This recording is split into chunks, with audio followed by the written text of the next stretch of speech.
Welcome to a Good Enough Lap Guide in the Ford Mustang GT4 at the Red Bull Ring, your lap guide to move up through the splits.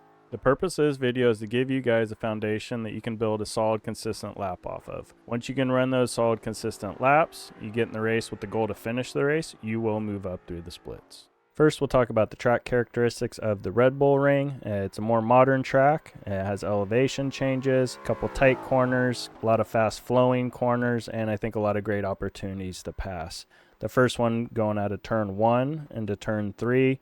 If you get turn 1 better than your opponent, it gives you a nice long straightaway to get that braking opportunity into 3. You can even over-under him if he blocks the inside.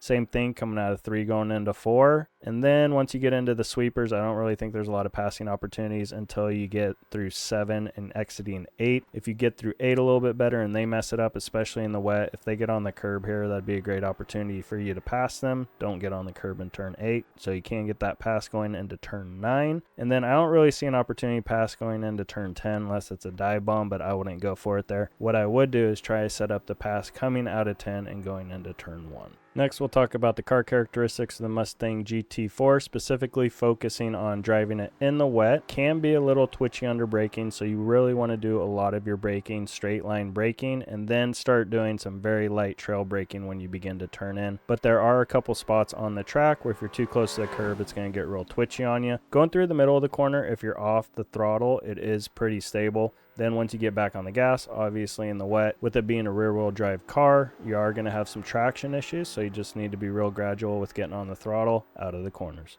The weather for this lap was 65 degrees Fahrenheit or 18.3 degrees Celsius. The track temp was 61 degrees Fahrenheit or 16.11 degrees Celsius. Now I'll give you the lap time, although I don't really think it matters because your lap times vary so much depending on how wet the track is. But the lap time was a 145.389, and I'm just not even going to give the sector times because when you're driving in the wet, it really is just about driving the track and the conditions that you are presented with and doing the best you can with those. That being said, it was a lightly wet track according to iRacing.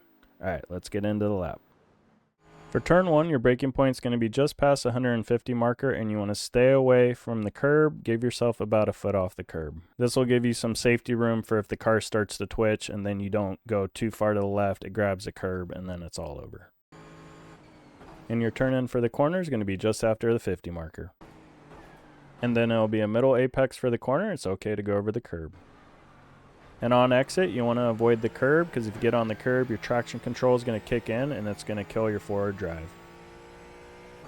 If you guys are enjoying this video, hit that thumbs up button. It helps out the channel and I appreciate it.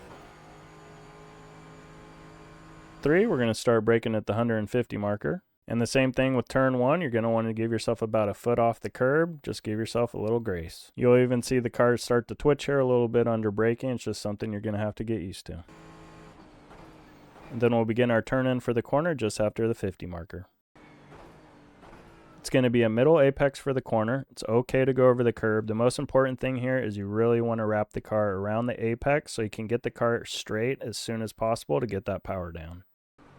So you can see we're going to put a lot of wheel in it through the middle of the corner so we can get the car to rotate. We don't want to float out to the outside curb. That's why you want to hug around the apex. You get on that outside curb, traction control is going to kick in and you're going to lose that forward drive.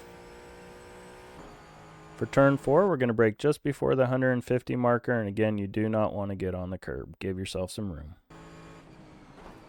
And then our turn in for the corner is going to be past the 50 marker. It's going to be a middle late apex for the corner. It's okay to go over the curb. You just don't want to be super aggressive with having a lot of wheel in it and then getting on the throttle or you will spin out. You can see as I'm going over the curb, I'm not on the throttle at all. I'm just letting the car roll.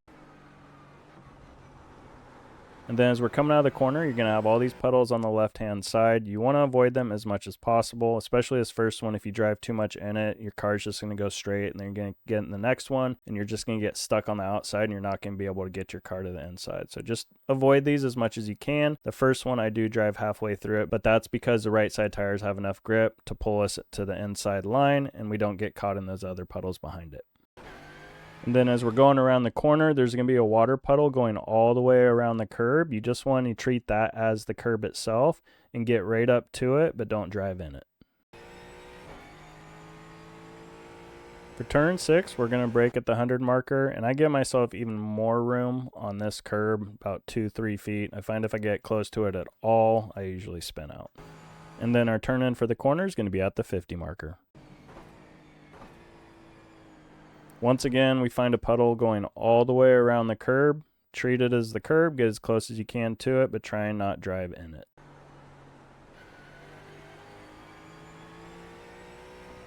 For turn 7, our braking point is going to be as the curb's ending. And then we have a really tricky puddle right where we want to turn in. So we actually want to go straight past the puddle. You do a little turn in just before the puddle, go straight, and then you begin your turn in once you get through the puddle. If you turn in and brake while you're in that puddle, you're just going to spin out. Here's another puddle that follows the curb. So treat it like the curb, get as close as you can to it, but don't go in it. For turn 8, there's no puddle by the curb, so that's cool. But you don't want to touch the curb or you will start kicking in the traction control and lose that forward drive. On exit, you want to avoid the outside curb at all costs. If you just barely touch it, it's just going to pull you to the left off the track. You won't be able to get back onto the track without lifting. So that's a great opportunity for you to pass somebody else if they do that, or if they get on the curb on the inside going through turn 8, you'll be able to get the run on them because they're going to lose their forward drive and you'll be able to get the run into turn 9. And then for turn 9, our braking point is going to be just past that asphalt patch on the left. Again, avoid that curb on the outside. Give yourself a little room. And then we'll begin our turn in about 30 feet before the 50 marker. For turn 9, there's another puddle around the curb. You know what to do. Treat it like the curb. Don't go in it. For turn 10, there's no obvious braking point, but this is where I brake. Avoid the curb. And then your turn in will be as that red little asphalt runoff part ends on the left. It's going to be a middle apex for the corner. You want to just barely touch the curb. If you get too much of the curb, have too much wheel in it, the car is going to spin out on you. And then on exit, you want to be really cautious, very conservative. Do not get in this puddle or you'll just get sucked into it. It'll kill your drive off the corner. So you want to give yourself more room than you think you need to from the left side of the track. This is another great opportunity to set up a pass going into turn 1. If they get too much of this puddle on the left side, it's going to kill their drive out of the corner. If they cut the apex too much and get out of shape, they're going to mess it up. So just be ready for someone to mess up this corner so you can get the better drive off the corner and the passing opportunity going into turn 1. And that's your good enough lap guide in the Ford Mustang GT4 at the Red Bull Ring. If you guys found this video useful, please hit that thumbs up button. Subscribe. I'm doing these every week, so that way you can catch the next one when it comes out. And I'll see you in the next one.